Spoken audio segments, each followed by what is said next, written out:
Səfər ayı ilə başlayan hicri təqvim ilinin son ayı Zülhiccə ayına qədəm qoyuruq. Bu bir mənada həm də ömrümüzdən əksilən bir il deməkdir.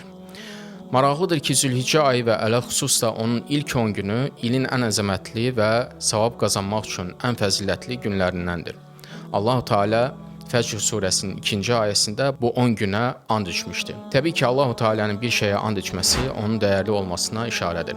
Bu günlərdə edilən hər hansı salih əməl insana digər günlərdə, aylarda olmadığı qədər çoxlu savablar qazandırır. Peyğəmbərimiz aleyhissalatu vesselam bir hədisində buyurur ki, elə bir gün yoxdur ki, o gündə edilən salih əməllər Allah qatında bu 10 gündə edilən əməllərdən daha sevimli olsun. Səhabələr soruşdular ki, ey Allahın Rəsulü, Allah yolunda cihad belə, yəni Allah yolunda düşmənlərə qarşı savaşmaq belə bu günlərdə edilən salih əməl qədər savablı deyil. O buyurdu, Allah yolunda cihad belə. Daha sonra isə buyurdu ki, yalnız canı və malı ilə cihada çıxıb, onlardan heç biri geri qayıtmayan şəxs istisnadır. Yəni, Allah yolunda hər şeyi ilə, canı ilə, malı ilə çıxıb, düşmənə qarşı vətənini, müqəddəsatını qoruyub, şəhid düşən, geriyə heç nə qayıtmayan şəxsin əməli Allah Teala nəzdində daha dəyərlidir. Elə isə Zülhiccənin ilk 10 günündə salih əməllərimizin sayını daha da artıraq, daha çox nafilə namazlar qılaq, oruç tutaq, yoxsullara, kasıblara əl tutaq, qohumlarımızı ziyarət edək, ehtiyacı olanlara kömək edək, amma eyni zamanda da